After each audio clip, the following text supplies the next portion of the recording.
Every animal at the Bond Between has a unique story, and they're all waiting for someone like you. From playful teenage dogs to independent senior cats, these animals may not be the first to catch your eye, but they could be the one to steal your heart. When you adopt, you're not just giving a home, you're creating a bond that lasts a lifetime. Visit thebondbetween.org to meet your match and make a difference for an animal who's been waiting too long. That's thebondbetween.org. This is a Sandy Boy Productions podcast.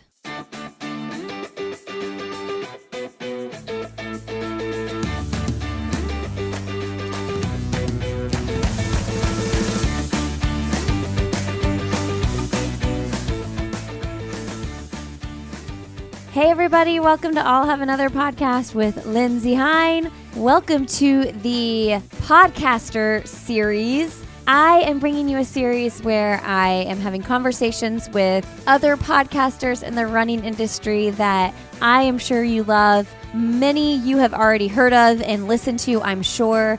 Maybe I'll be introducing you to some new faces and voices in the running media podcasting space. And that is my hope, to link arms with all these wonderful people and share their voices with you. Some of these people you probably listen to every week and you don't get to hear them on the other side of the mic as much. So I hope that's fun for you. I'm starting this series, kicking it off with my friend Tina Muir, who hosts the Running for Real podcast. And if you followed her in the recent years, I think since 2021, really, from what I learned in this conversation, she has been a vehicle for social change in advocating for the health of our environment. Tina has raised the bar for major marathons and races around the country, including the Bank of America Chicago Marathon, the TSC New York City Marathon, the TSC Toronto Waterfront Marathon, and the AJC Peachtree Road Race, helping with their sustainability initiatives.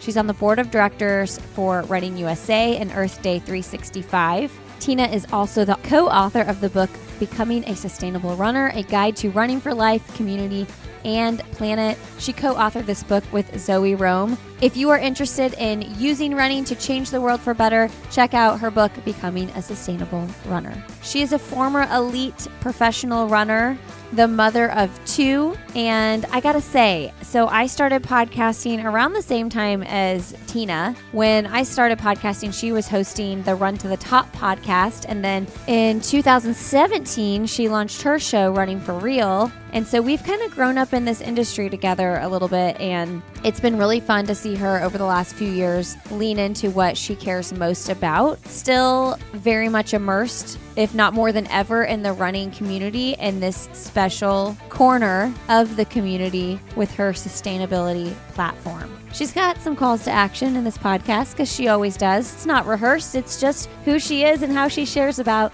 what she cares about. So if you want to learn more about Tina, go to runningforreal.com. She's got a great website and team over there. And more than anything, I just hope you enjoy this conversation. I hope this is a great kickoff to an awesome series with some amazing people who care just as much about running as I do and you do. And if you do enjoy it, go find Tina on Instagram and let her know what you thought of the conversation. She is Tina Muir 88 on Instagram. You can also find me. I'm Lindsay Hine 626. Would you like to hear this podcast ad-free? You can go to patreon.com/Lindsay Hine. Support the show for as little as $3 a month, and that will get all the episodes all month ad-free. All right, friends, please enjoy my conversation with Tina Muir. All right, friends. Well, we've got Tina Muir on the podcast today. Tina, welcome back. Thank you for having me. Yeah, I'm excited for this, and we haven't caught up in a while, so this is going to be a double catch-up, I imagine. Double catch-up, and, well, really it's doubly overdue because we never ended up working it out to have you on after your book came out. Oh, really? Okay, so, yeah, good to know. Yeah. We're super overdue. But listeners need to know that I think you were probably like, I don't know, you were in the top 10, like, first episodes. You were maybe like 9 or something. Like, you were very early on. 9 years ago, Tina. Oh, my God. Wow. 9 years ago. Yeah. I mean, that kind of, I was thinking actually yesterday, I was like, how long have I been, like, with my husband? And I was thinking it through, and I was like, whoa, like when did I enter that category of like, you're talking like decades? Yeah. Coming out, we're not 2 decades yet, but decades. And yes, so I'm starting to have many of these moments. I'm sure you are too. Like, I mean, seeing pictures of your kids, particularly Marshall, I'm like, what? Oh, I know. He's so big. He's 12. It's crazy. He'll be 13 this summer. Wow. Yeah, that's really wild to think about too, because when I think about this podcast, it's like I launched this podcast when I was pregnant with my third, and my oldest he was 4 years old. I mean, that's crazy where we are in life now. But you and I were kind of like, we're old school. Like we kind of like were in this world before the running media landscape really blew up. How do you feel about being an old timer? I know, I truly am. And especially sometimes I find myself in uncomfortable situations where I'll be with people who are like maybe 2 or 3 years into like the COVID. They've started running in COVID and they'll be talking about the like old guard or something, and I'm like, oh well, that's kind of me. I mean, I like to think that I evolved, but like, yeah, I am definitely one of the old guard in many ways, especially as you said, in the podcasting world there was just a few of us. I mean, we weren't as old as in it as Angie and Trevor, who were like the original OG from Marathon Training Academy, but yeah, it is a weird feeling. When I say about my podcast that my personal one, not the one I hosted before, started in 2017, I mean, that seems like, it's like unimaginable. And were you the same year? I can't do math. I was 2016. 2016. Yeah. Okay. Yeah, it was that crazy. would make sense. Yeah. I know when I started this show, the only running podcast I really knew of, it was Running on Ohm. Do you remember that one? Yes, with Julia Hanlon? And then I didn't know of Marathon Training Academy at the time, but you're right. They've been around and they're going to be in this series as well. So we're doing a series where I'm talking with running podcasters, which is really fun. So they'll be in the series, and I've been able to do a couple live events with Trevor, which has been really fun. But yeah, Running on Ohm. I think that was the only one. And then you were doing Run to the Top. Yeah. So maybe let's start here, okay? So you have Running for Real, but before you were doing Running for Real, you were hosting the Run to the Top podcast. Yeah. Let's go back to that real quick and tell us about that evolution. Yeah, actually, when I was in Boston at the Boston Run Show a few weeks ago, I had 2 or 3 people who were like, I've been listening to you since your days at Run to the Top. So that was a really weird like blast from the past, because, that was, I think I started hosting that in 2015, January of 2015. Wow. So yeah, basically what happened was I ran Chicago Marathon in 2014, which was the last time I did Chicago. And that is crazy too. And then I had a horrible race. I was trying to like just do professional running, decided this is not for me, cannot do this. And then, so I was like, I need a job. I had an opportunity come to me through Runners Connect. And he said, you can either do a video, or you could do a podcast. And I was like, what is a podcast? But the fact that one didn't require me to be in front of a camera was enough to be like, okay, I'm doing that one. But it is interesting now, because I'm like, wow, if I'd have gone the video element, like, would I have been a YouTuber? So it is weird to think about that. But yes, so he had me host, kind of revived it, because it was kind of on its last legs when I took it over. And yeah, that was there for 2 and a bit years before I started off my own. So back to that time, why did you decide to go off on your own? I mean, under any company, you're always going to kind of be constrained a little bit by what you can do. And Runners Connect was very much like a science-based,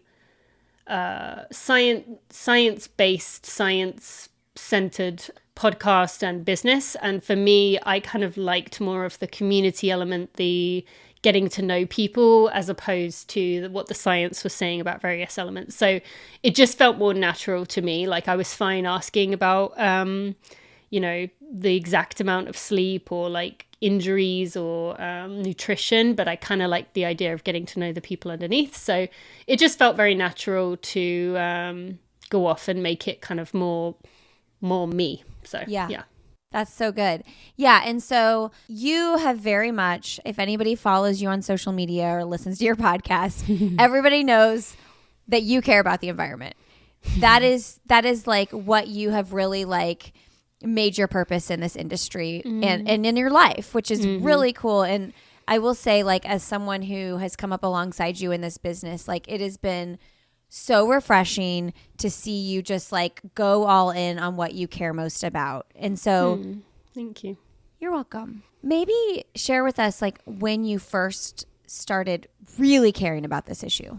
I mean, the caring about it had always been there, but it wasn't in ways of like, I envisioned myself as like a Greta Thunberg kind of thing. But it was like, actually recently in December, I went back to England to visit my family. And my daughter, Chloe, who's 4, kept leaving the door to the living room open. And in England, we have doors on every kind of... In the US, you don't often either don't have doors because you kind of have like an entryway or the doors are kind of kept open. Like my door here next to me is open. In England, you kind of keep your doors closed to keep the heat in the various rooms. And so when my daughter kept running in and out of the like living area where the dining table and the couches and stuff, where I kept feeling a twitch because she would just leave the door open.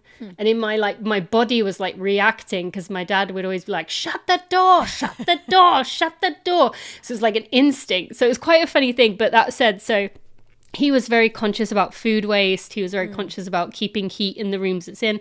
So it'd always been there, but just not in a like, protesty kind of way.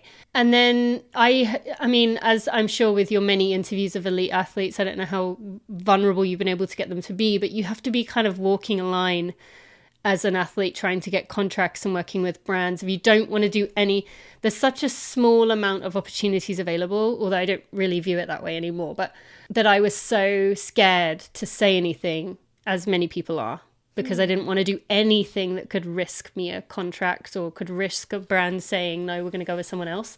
So I just kind of kept it to myself. I would do things behind the scenes. And then it was 2021. I was talking to 2021. I was talking to one of my best friends and she said, you're always talking about this stuff in front of me, but you never say it publicly. Like, that doesn't make any sense. Like, you've got this platform, why not use it? And so that's when I did. I don't know if you would have ever seen any of these. I like challenged myself to go on Instagram. Oh, I remember that. 100 days in a row. And it was really awkward and long and rambly. But it worked because pretty quickly Chicago Marathon reached out to me, and then kind of the rest was history from there, like snowballed. So, yeah.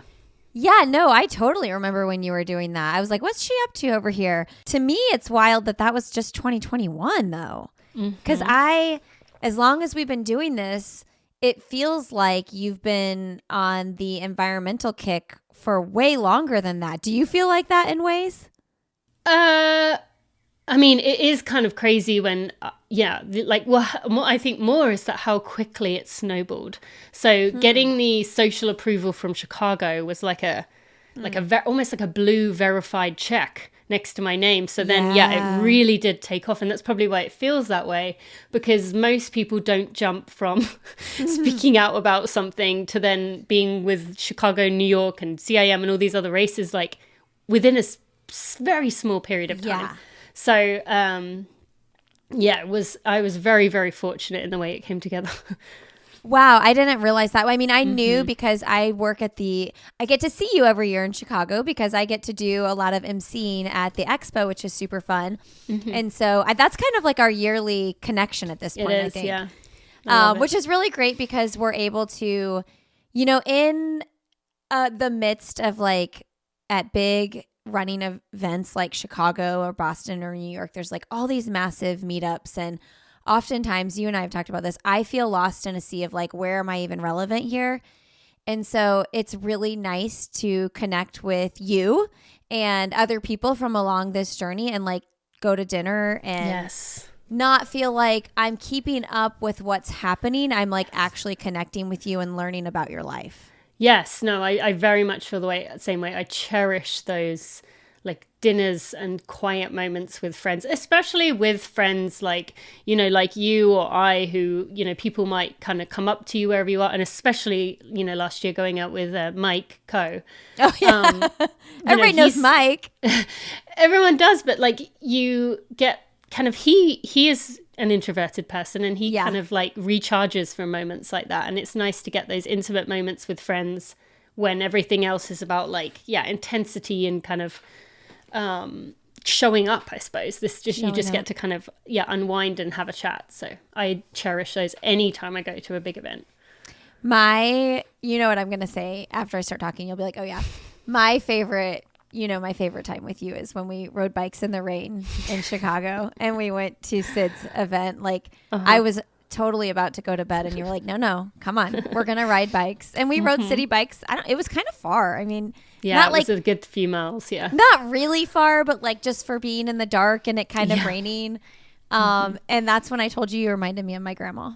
I know, I still cherish that and I love that. And I saw that you have another friend who is like that pushing you. I saw Sarah? your handstand picture and yes. So someone else, it made me smile because I thought, oh, good, someone else is pushing Lindsay to not care about what people think by doing things. So I love that you've got that now. And just like doing things that are out of my comfort zone. I am a very like, I want to be in my bed in the hotel room. Like I want a comfortable environment. So yeah, no, that moment, I'm so glad I'm so glad we had that together. I'm glad to hear that. And I feel like sometimes I go too far the other way, and I kind of enjoy sometimes going into the running industry being a bit of a gadfly is the word that people have used. Kind of, there's a part of me that enjoys like ruffling feathers and kind of trying to shake things up a bit. But maybe I enjoyed it a little bit too much sometimes that I need to pipe it down and get a bit more, allow my body to reset and have that comfortable environment that you talk about. So I need to learn from you sometimes too. Yeah, both is good. Yeah, both is good. But I will say the most comfortable I ever saw you was honestly like when you stood on stage at Chicago, not this year, but last year, and you gave your talk on sustainability. Like you were just like speaking your language, right? Like you were just like, this is what I care about. This is what's important. You knew from like beginning of the book to the end of the book what you were going to say. You didn't have to rehearse it. And so that was really cool to me. How do you feel about like getting on stages like that and talking about environmental issues? Yeah, it's interesting having you bring this up actually, because I remember many occasions seeing you prepare for things, seeing Carrie Tollefson prepare for things. And others, I'm trying to think of another example, but there's plenty of where people like, needed to spend that time hearing about Cara Goucher, how much she spent. And granted, like a lot of those are very different examples, but I had seen and heard about how you got to prepare. And I used to try and do that, but I felt like the more I tried, the worse I got and the more I stumbled around. And I really realized this last year working with Chicago. We were we were recording some content for their volunteers about volunteering for the Green Team. And I had this very specific way of wording something that they required me to say, because it was about a bit of a like, in the environmental world, a bit of a hot button topic. So they required me to say it in this exact way. And it took me like 15 takes to get it right because I just could not remember it. And then eventually they were like, you know what, just say it your way and we'll deal with it later. And so I've really realized that I don't work well preparing. I have in my mind some general, but I like reading off the crowd and kind of seeing where their heads nod and kind of looking at who is there and kind of, I don't know if you'd say of stereotyping, but maybe just kind of like be noticing little things about people that give away clues as to what is important to them. So yeah, it took me a while because I thought the way you did it was like quote unquote the right way to do it. But yeah, I've realized that I'm a lot better kind of unscripted. Yeah. It takes practice either way though, right? Like because you then have to be confident in being unscripted. Like, because if you second guess yourself, then you start stumbling or like pausing or thinking, what am I doing up here? Yeah. But like this right here is to me my favorite, right? Like, yeah. For those of you who know Tina and for those of you who know me, it might not surprise you that I scheduled this interview. And then I had a trip last week, and Tina has way more trips than I do. But like when I go on a trip, like I'm like, ah. And Tina texted me 10 minutes before we started recording. She was like, are we still recording today? And I'm like, well, it wasn't on my calendar because I didn't put it there. But yes, I can be ready. Yeah.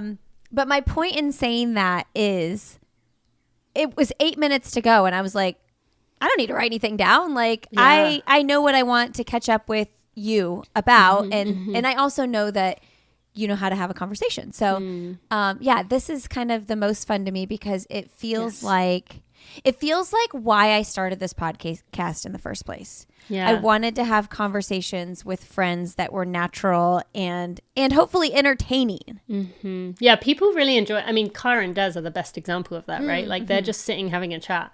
And it's because of who they are, because you've wondered these things that makes it the most engaging part. They should be another 2 for your favorites for sure. I very much agree. Like, and I for me as a podcaster, that's one of my favorites is when I literally have written down on my notes like 2 or 3 words, just as like backup in case I get stuck.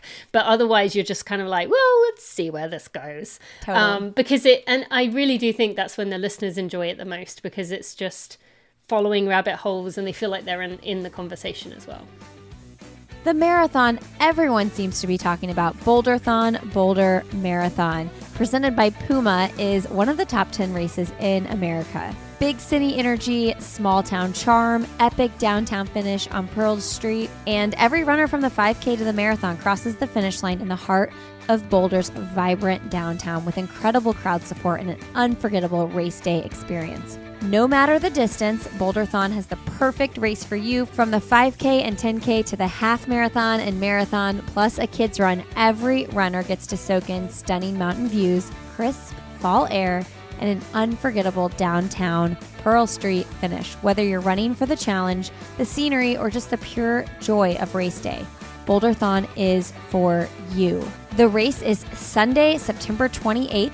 And this is the 5th annual Boulderthon Marathon. And guess who's going to be there? So many people who have joined and will be joining for this series. I've already recorded with a few of them. Allie Feller is going to be emceeing the race. Matt Chittum, my good friend from Rambling Runner podcast and the Relay podcast, will be there commentating. Jonathan Levitt from For the Long Run podcast will be present at the pre-race weekend events and race weekend as well. He will probably host a podcast on the main stage. Jason Fitzgerald will be there, Laura Green, Alexi Pappas. What a stellar lineup of humans. And I'm really excited that many of them will be in this podcaster series. And you can also find them at Boulderthon.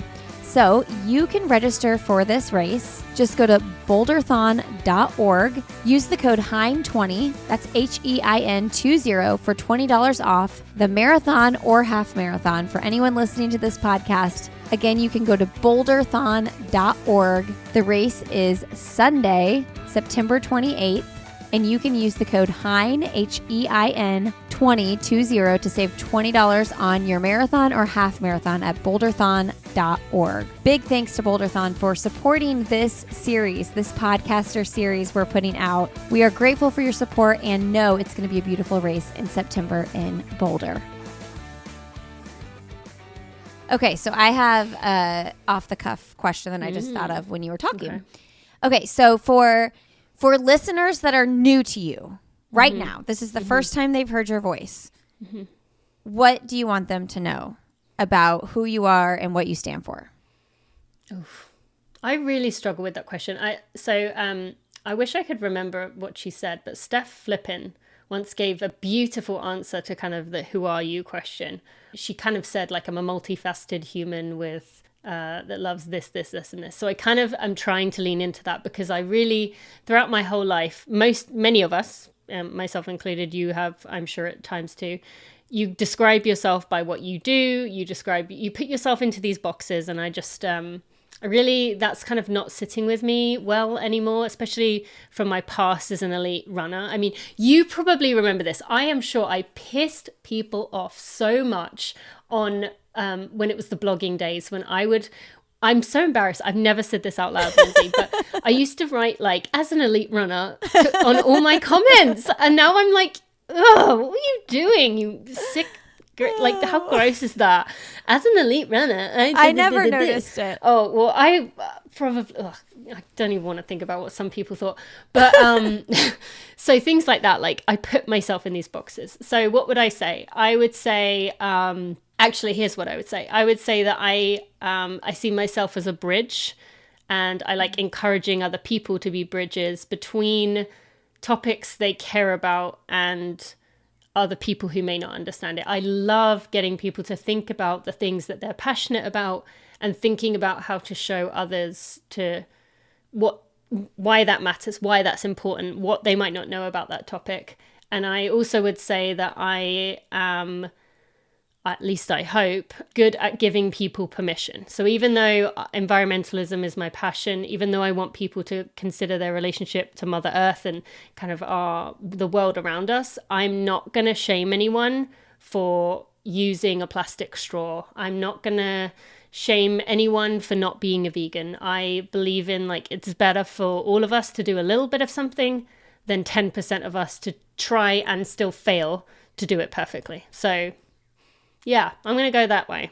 I feel that from you for sure. I think that I've experienced you living that too, Tina. I really do, because I'm not the best at all of those things. But at the same time, I also have felt like encouragement to think about it, like an encouragement to take action without the pressure of feeling like she's judging me. So I can attest to that. And, you know, at times have I leaned on the judgy side? Probably, like, particularly when it comes to the A word that people like to buy from. I really struggle to give empathy Amazon? And stay neutral. Yes. Help me out, Tina. I've got a problem here.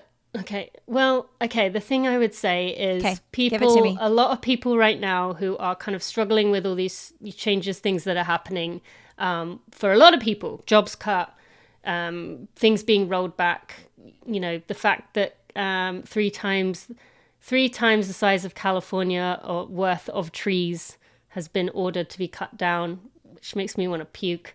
Those things happening right now. People feel, I don't know what to do. I feel helpless. I want to do something. You know, the conversation moves to billionaires. We shouldn't have billionaires. Who owns Amazon? Yeah. So every time you buy something from there, you are putting money in his pocket. And so that's kind of like the ultimate way I would break it down. If I do not have a problem with people shopping online, but if you're going to shop online, can you go to the source? Yeah. So if you were going to buy, you know, this doesn't necessarily work with like L'Oreal or like Gatorade or whatever. Like, don't go to their websites. There's no point. But if you were going to buy, I don't know, a bar of shampoo because you're like, you know what, I'm going to try these bar shampoos instead of the thing. Go to, so the company I love is Ethique, Ethique, Ethique, or Ethique. Can you go to their website? If you were going to buy some running clothes, can you buy it directly from the website rather than buying it through Amazon? So I would just kind of like, that's the thing I would say is that we're kind of perpetuating this cycle of billionaires by supporting them. And that's not to say never. I still shop at Whole Foods.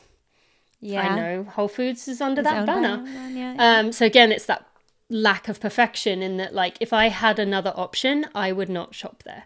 But I don't for the like items I'm looking for. And so I shop there. And same with like, you might need an obscure item that is only available on there. Fine. But if you can order it, like yesterday we were looking for a replacement head for our Dyson vacuum, Dyson.com, right? Instead of Amazon to Dyson. Dude, my vacuum needs some replacement products. I feel like every other day my vacuum's not working. I'm like, what did we suck up now? Oh my gosh. Okay, so I'm reading this book called Unoffendable. It's like Unoffendable? Yeah, it's very much through like a Christian lens, though. It's very churchy, so right. I don't know. Listeners might not like it, but what I'm taking from it right now is that judgy thing that you were talking about, and something I think we all need to work on, right? Like you could be offended that people are shopping there or doing this or doing that, but like instead choosing to educate, right? And give grace at the same time. I don't know. How does that sit with you? I kind of just brought that up, but yeah, no. I would say I work very hard at this. And actually some of my, have you met my best friend, Ryan? Ryan, what's his last name? Montgomery. He's an ultra runner. Oh, no, but I've seen you post. Okay, yeah. So Ryan a few years ago was driving, and this car like cut him off, and he was like, "What?" Like swearing at this guy, like idiot. And I was like, "Well, you don't know if he's like trying to get to the hospital, and he's in a rush because his child's in the hospital." Yeah. And at the time, he was like, "I just want to be mad at this car. Okay, Yeah. Can you like drop it?" But like that's kind of the way I try and view the world. Of always trying to like understand why people make the choices that they make, and trying to like not be judgy, because ultimately the more judgment we pass out to other people, the more we feel towards ourselves. And as I said about a bridge earlier, I really am fascinated with this concept of like we have all got to be working on building bridges with one another, finding the commonalities between us, finding the ways that we can help people understand why we feel the way we do. Because all we're doing now is tearing each other down. And so, yeah, that does definitely sit with me. And so with Amazon particularly, when I see the Amazon truck come down the road, my initial thing is like, ugh. Who's got it coming to their house now? Yeah, I hope none of my neighbors are listening to this. No. That's okay. I'm listening, and the Amazon truck comes to my house all the time. And yeah, no, they know my opinions on Amazon. But no, so the truck comes down. I do feel that initial kind of twitch. But then I say to myself, well, you don't know what it is. They could be ordering something very specific for their child that like is really, really important to this child at this point. And so I do try and like kind of talk myself off on that. But then, yeah, I do make the suggestions of Novel Neighbor is the bookstore down the road. Maybe we could go get a book from there. Or, instead of buying... sports drinks from there, can you buy it from the company that makes the sports drinks? Unless it is, one of the giants. But for the most part, people aren't. So, I do judge, but I'm trying to like backpedal that initial instinct thought. I really struggle with, and you would just like, I think it would make you mad. They are tearing down so many houses in my neighborhood. No, mine too. And just like tearing down these like massive oak trees and then building these like 7,000 square foot homes that eat up the entire lot. Yes.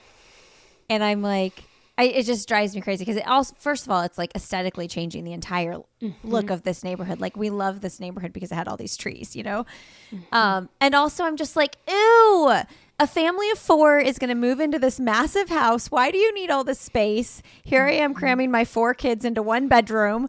And I just, but at the same time, I'm like, are you also judging them because like, it would be nice to live in a house like that? Yes. Let's be honest. Mm-hmm. No, there is definitely some element of that with all of us, of the things that they say that we get the most triggered by are the things that you feel some level of guilt or thought about yourself. And that's happening to my area. I'm literally, I can see one of those right from my eye line above the computer. And it is hard. And that's the part, one of the things I do struggle with is the trees in particular, of seeing that, okay, planting, 3 new trees in your yard does not equate to 1 oak tree that's 50 years old or 30 years old. And so that's kind of that long term of like, our kids are going to grow up. So here's one interesting thing for listeners about like trees to think through. Think about like the shade those trees provide in climates where there's lots of trees and therefore shade and cover. The temperature can be like 20 degrees lower in the summer with that shade. So if we're cutting down all the trees now, those little babies aren't going to be big enough, and we're going to be hotter and hotter and hotter and hotter. And there's obviously, oxygen. Everyone knows that trees provide oxygen. They also, give other little animals and living things places to live. So, but that said, I actually take a lot of comfort in the trees around me and going on runs. And when I do see these bigger ones that are still up, I like, this is really nerdy, but I always say, good morning, mama, to the big trees as I go by them, because I'm just grateful that they're still there. And I know they might not always be. And so I think about the life that they've lived. And particularly when I'm having a hard day, I think about the things that they've been through and survived through. So, we could learn some lessons from them. Now I'm going a bit too in the woo-woo. That's okay, though. You made me vibes. touch a tree when we went on a run together, and that's fine. Like, yeah. uncomfortable and weird, but that's okay. Like, that's me loving you too. Yeah. So no, it is for sure. And next step is to hug one. Okay. I can do that.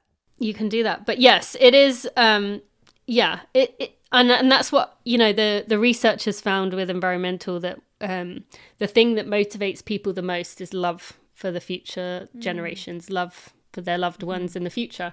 And so that's one thing I just kind of urge people to think about, is like the choices that you're making. Are you doing it with love for your children or your nieces and nephews, or like even just like the other bit that I encourage people to think about is, if you didn't feel like you belonged when you were younger and you're fighting and speaking up for something, for a group of people who you didn't see that representation for you, you're fighting for the younger versions of them too, right? So just thinking about the choices that we make and going off on a tangent. Your hat says morning person. Is that true? I am. But this morning I was walking back from dropping my daughter off, and someone was like, "You chose a weird day to wear that hat." And I was like, yeah, I'm sure a few parents were like, "Why is that woman wearing that hat saying morning person on the daylight savings when it was hard to get my child out of bed?" I know. So yeah, today I probably shouldn't have been wearing it, but I don't know. I woke up and Marshall my oldest was at school. Like, he was because he has to leave by 7. Wow. And I didn't get out of bed until 7:15. That's okay. I know. And my third was awake. The other 2 were still asleep. And then I was going to let my youngest just sleep until he woke up and take him to school late. Sandy's like 1, right? That's how old he is in my head. I know. He's 6. He's 6. He's in kindergarten. No, he's 1 in my head forever. Well, he's the biggest 6-year-old I've ever seen. So he's really the biggest 1-year-old you'd have ever seen. No, I know. It's like my body actually still feels kind of off. Yeah. It's crazy what 1 hour will do. Yes, no, it really does make getting up in the mornings on those first few days a big difference. But it reminds me of when I go back to England. Have you been to Europe lately? I've never been to Europe. Oh, you've never been to Europe. Okay, well, that should be on the list. Okay, tell me where to go. If I'm going to go anywhere, where do I go? Oh, God, I am not the right person to answer that. I actually really? Went I feel like you would be the right person to No, my family was like America obsessed. Hence probably why I ended up why here. You live here? So we would actually come here all the time when I was growing up. But I've been to maybe 10 countries in Europe, so I've been to a good amount, but I don't know if I'd be the best person to suggest which one place. But where exactly did you grow up? I grew up in England, just north of London. So I would recommend England. I don't know if I'd do all the touristy stuff in London. I'd probably go somewhere else, a bit more like countryside-ish. Yeah. A bit more like the holiday. That's where I would kind of find a place like that, because that does really does exist. Yeah, I mean, England, people love Ireland, Americans love Ireland and Scotland, but I wish I had a better recommendation of Europe, because I've been to quite a few, but to me, I think Scandinavia, any of those countries is going to be where I'm going to love, but I haven't been there. So, well, our old house in Indianapolis was built in 1912.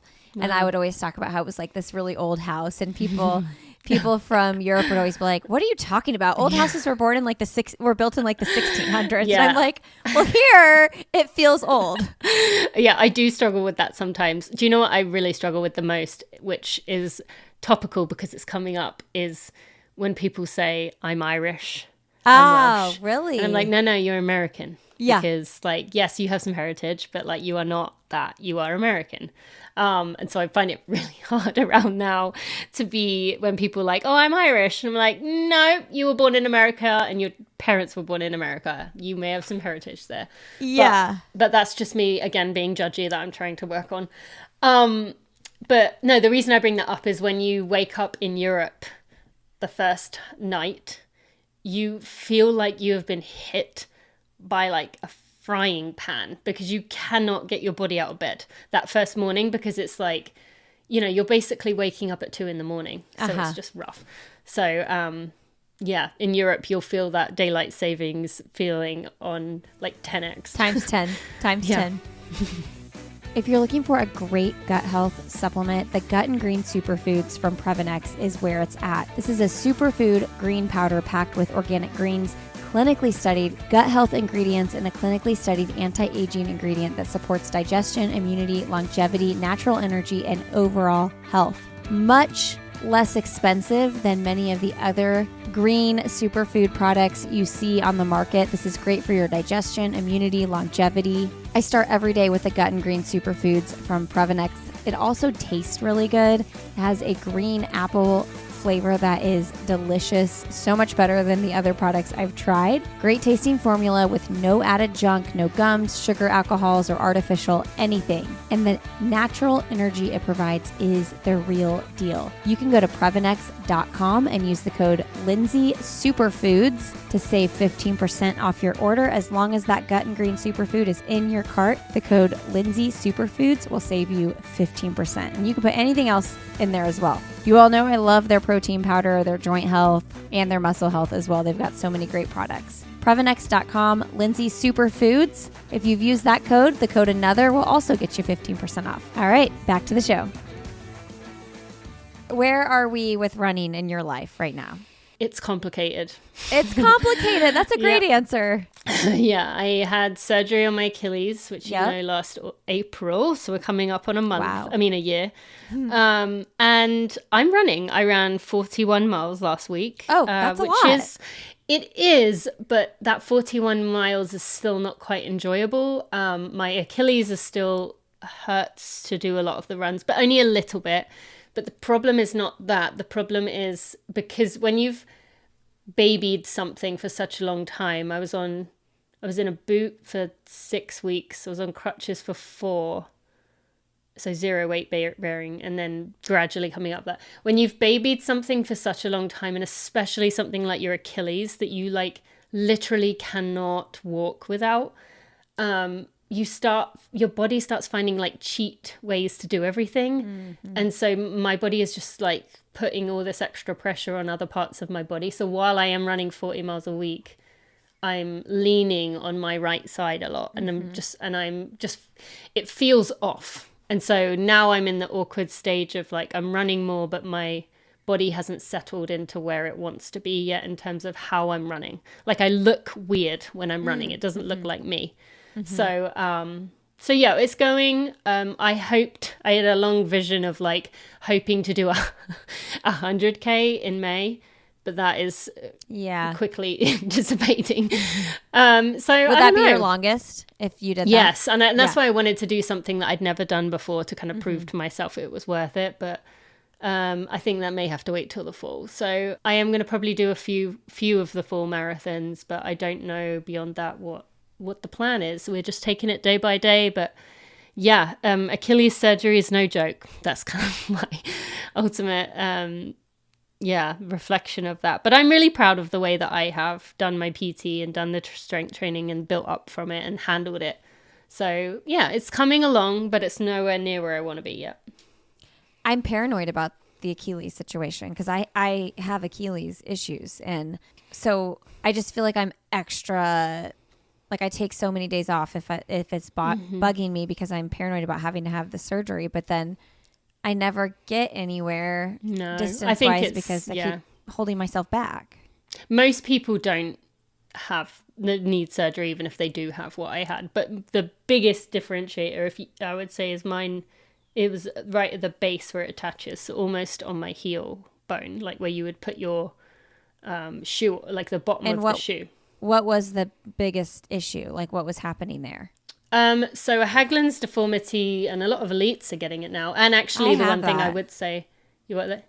I have Haglund's deformity. You do have it? Yeah. Okay, but most people don't need surgery. I did it as kind of a preventative because it was really starting to affect my life, and I didn't want to wait until like mid-40s and be trying to run like fast, and then I couldn't afford to. I decided it was better for me to do it in my mid-30s than to do it in my mid-40s. Yeah. And, so Haglund's deformity, for listeners, is where your Achilles and your bone kind of like react to each other. So your bone will start growing like an extra bump out the back, which kind of shreds and rubs against your Achilles. So your Achilles builds more Achilles, but then that Achilles rubs on the bone, and they just kind of keep pushing into each other more and more. So if most people, the bone is the problem. They did remove bone from my foot, but my problem was 40% of my Achilles had to be removed because mine had built up so much extra Achilles over the year. So my problem was actually mostly the Achilles tendon itself. Okay. But yeah, it's not nice. No, it's not nice. I went and got my foot checked out and everything, and he said I had the Hogland's deformity, but and my Achilles wasn't torn or anything, but I just like still I'm like it. No matter what, when I run, I feel it, and I've got a big bump on the inside of my foot, and I'm like, is that just gonna be how my foot always is? Could well be. I mean, some people find cutting a hole in their shoe helps. Oh, I don't know really? if you want to go that far, but for me, mine was not that because of mine was more the Achilles. Try anything. That makes me you could nervous try that you it. wouldn't have stability there. Yeah, no, you could. Well, it's not on the part. Just want to be clear for listeners. It's the part that's kind of the back section where if you're going to have the little tag to lift it through your finger, that strip. Interesting. Yeah, so people find that. I do actually have a podcast episode that I did about it with my surgeon was on it. Nice. PT was on it. My chiropractor was on it. So, and Stephanie Howe, who is a pro ultra runner who had my exact surgery with my exact surgeon.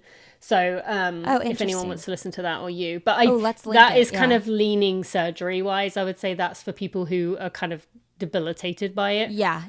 But you still might learn some things because it's it's popping up more and more. It is. Carbon plated shoes are definitely. See, I'm scared to use them. I'm scared to use them. Yeah. I don't use them. I also don't run fast anymore, so I'm like, what's the point? That's interesting. Okay, we'll link that, and I definitely want to go listen as well. Over the years, like 10 plus years in the industry, like, what have you learned? How have you changed?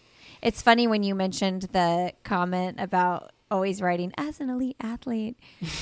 I just looked at Laura Green's Instagram, and she had just posted this video of she like went on an overnight trip with a bunch of girlfriends or weekend away, and they would stand in front of one another and read Facebook posts from 10 plus years ago, 15 years ago.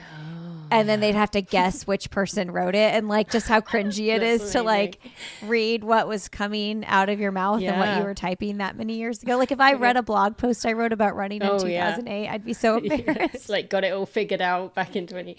Yeah. I can imagine. Actually, two of my best friends and I, we sat there and looked at each other's profile pictures from the very beginning, and some of the pictures and the comments you write with them of like just another Saturday night and like it was so we were just so I can imagine Laura, that's a nice development. I might steal that. It's funny. I kind of want to do it. Like I want to look back, although my Facebook got hacked, so I don't have any history of that. I wouldn't be able to see anything unless I think something I wrote in the last 2 years was cringy. You'd have to go all the way back where it was like just went to the coffee shop, like wanted fresh to get out an of college, iced espresso, but they didn't have one, so I settled for a latte. Like that's the kind of thing it was.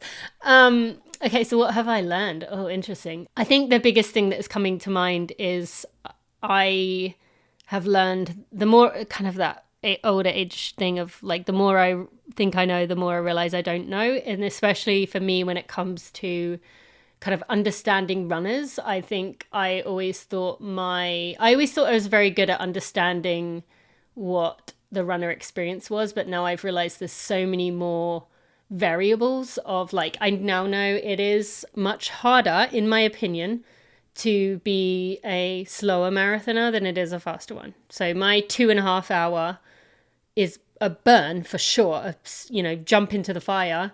But the 10-hour marathon I did with Kaylee Williamson was really damn hard. And so, I think I didn't understand that. I also didn't understand what it's like to be in different bodies of different ethnicities and race and gender and, even just like where you train, like your ability where you train.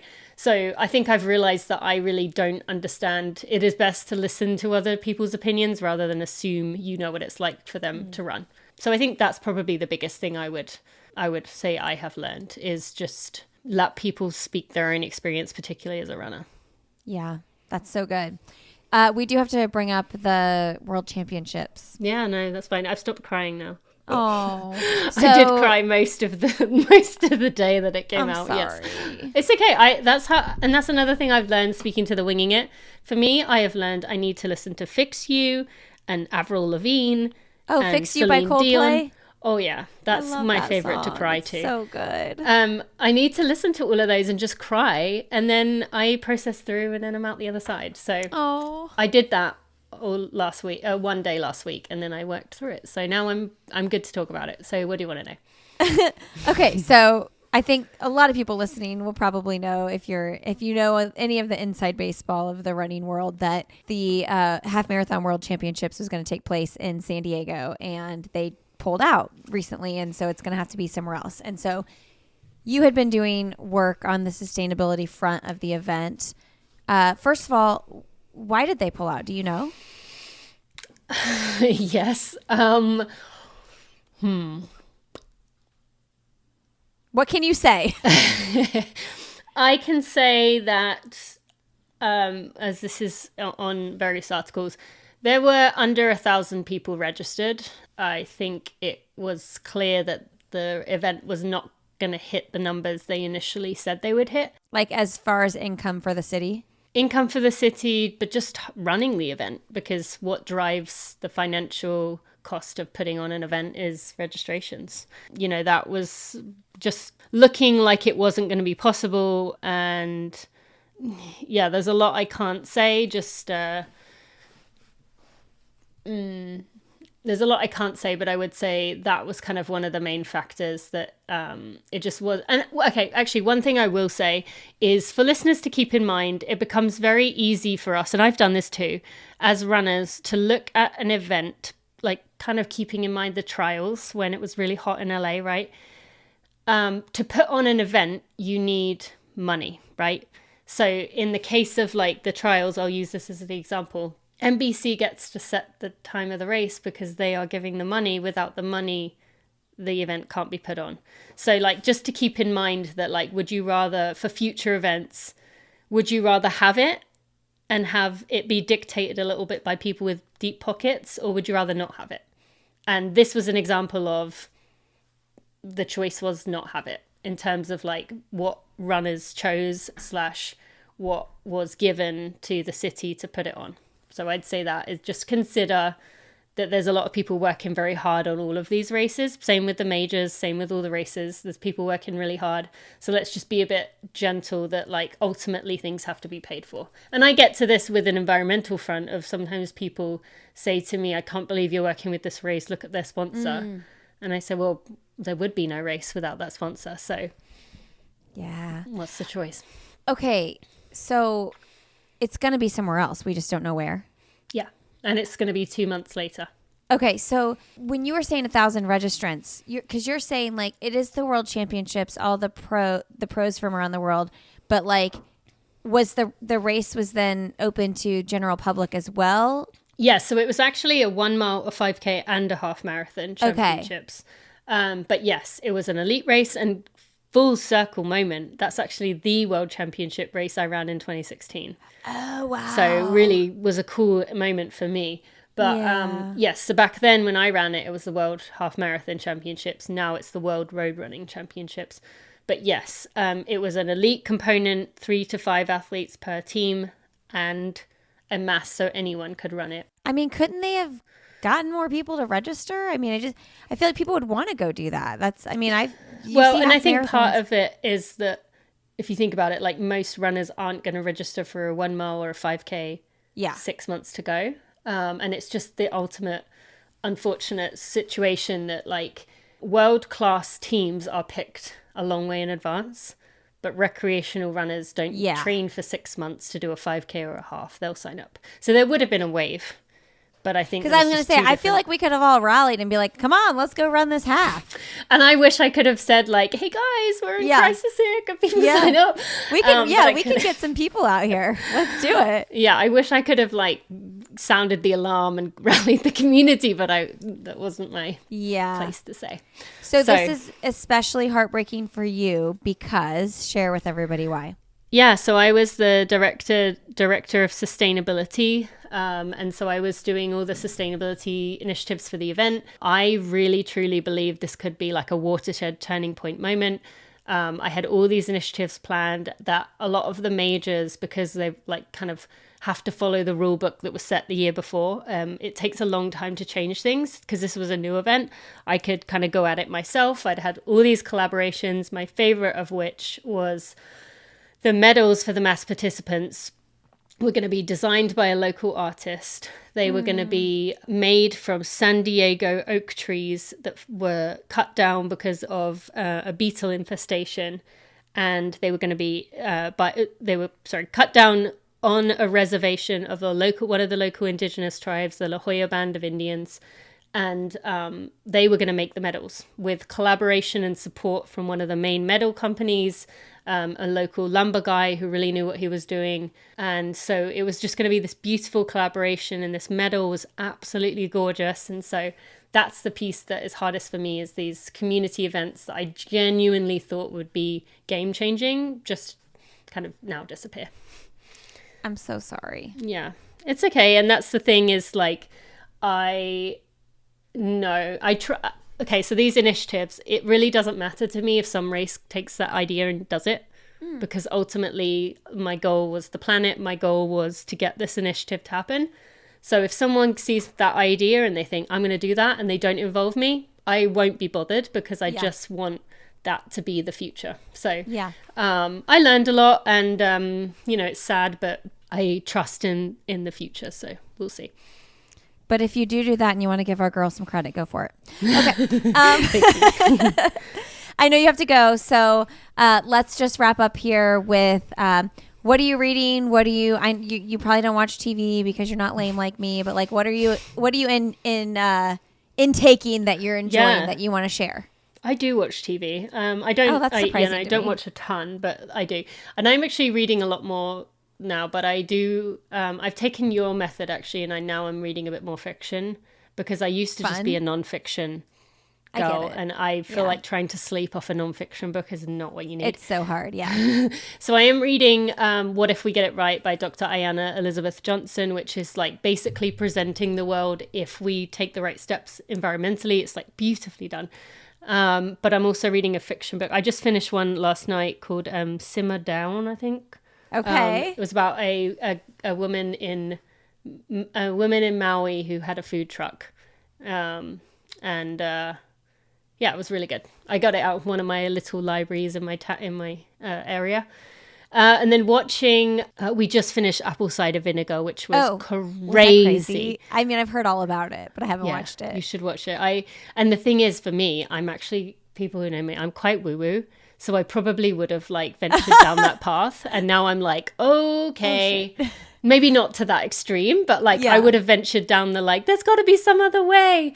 You can pair that. So now with I'm doctors. not. I'm like, nope, I'm fully in the like medical box now. So that was good timing in many ways, because now I like, at least I'm not gonna like flutter down some, I'm gonna go to Costa Rica and doing coffee enema and kind of thing if I ever come into that situation. But those are two. We just finished that, and White Lotus is on the I gotta get that. Yeah, I gotta watch that. That's one I gotta watch with Glenn though, because we actually both like it. Okay, well send us off with your last message to leave with our audience. I would say just take a step. It doesn't matter what that step is of some kind of action that betters your community, but do something. It could be environmental. It could be for a group you feel passionate about.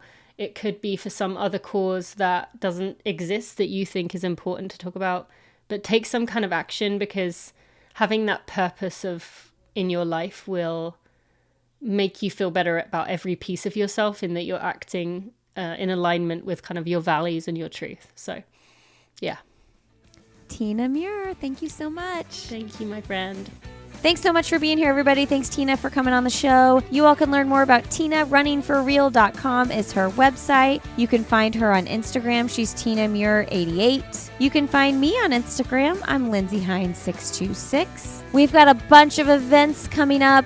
I will be at the Blue Ridge Marathon, the 500 Festival Mini Marathon, Big Sur, and the Bayshore Marathon. So if you're going to be at any of those events, I'd love to see you there. Reach out to me. Let me know you'll be there. And make sure you come say hi if you see me. I love to meet listeners at the show. You can learn more about this show and all the shows in our network at sandyboyproductions.com. Thanks for being here, and we'll see you next time on All Have Another with Lindsay Hine podcast.